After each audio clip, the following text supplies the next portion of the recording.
ঢাকা-২ আসনে ধানের শীষ মার্কায় পক্ষে কেরানীগঞ্জ এ গণসংযোগ করেন কর্নেল আব্দুল হক পিএসসি কেরানীগঞ্জ এর মাটিতে যার জন্ম তিনি বাংলাদেশ সেনাবাহিনীতে দীর্ঘ সময় অতিবাহিত করে এখন বর্তমান বাংলাদেশ রাওয়া ক্লাবের প্রেসিডেন্ট পদে নিযুক্ত আছেন। তিনি বর্তমান সময়ের সৎ এবং নির্ভীক জনসাধারণ। কর্নেল আব্দুল হক সাহেব বলেন, দেশের কল্যাণের জন্যে এবং দেশের মানুষের কল্যাণের জন্যে অবশ্যই সৎ এবং যোগ্য ব্যক্তি নেতৃত্বে আসতে হবে। যুবক তরুণদের সঠিক আলোর পথ দেখাতে হবে। নেশামুক্ত দেশ গড়তে হলে অবশ্যই দেশের মানুষকে বুঝাতে হবে এবং অন্যায়ের বিরুদ্ধে এ দেশের মানুষ রুখে দাঁড়াতে জানে। এ দেশের মানুষই যোগ্য নেতা বাছাই করবেন, জনগণের হাতেই সকল ক্ষমতা। গণসংযোগ এ কর্নেল আব্দুল হক এর গণসংযোগে অংশ নিয়েছেন বিভিন্ন শ্রেণীর নেতাকর্মী, বিশিষ্ট দানবীয় জন দর্দি, মেহের আলী, আব্দুর রব, শাহজালাল, হাজি দেলোয়ার আরও অন্যান্য সহযোগী এলাকার গণ্যমান্য ব্যক্তি। কর্নেল হক কেরানীগঞ্জবাসীর কাছে দোয়া প্রার্থী। আবু নাসের মহিউদ্দিন, কুয়েত প্রতিনিধি। ছবি চিত্র বিস্তারিত।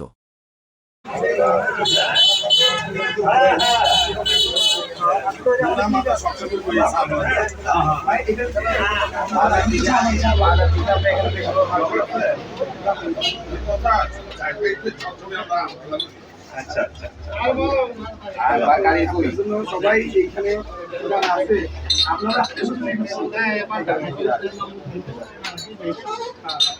দোয়া করেন, আপনারা সবাই সবাই দোয়া রাখবেন।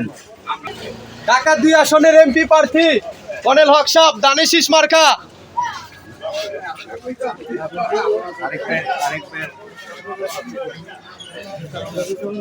আসো আসো আসো আসো, দোয়া করেন, দোয়া কবুল হবে অবশ্যই। আল্লাহ যদি ইনশাআল্লাহ মার্কা আল্লাহ সুযোগ এটা গ্যারান্টি কেউ দিতে না। আর মার্কা আমাদের এই বর্তমান জগতে মার্কা ঠিক নাই, অনেক সময় ভুল জায়গায় মার্কা পড়ে যায়। হ্যাঁ ইনশাআল্লাহ অনেক সময় ভুল জায়গায় মার্কা পড়ে যায়।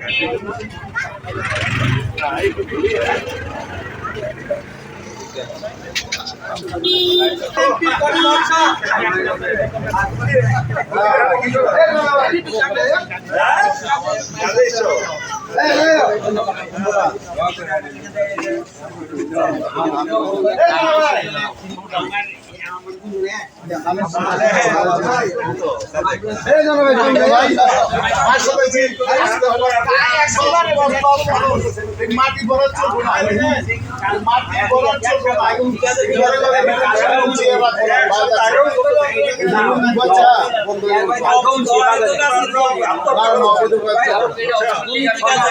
তুমি আইডিয়া দেয়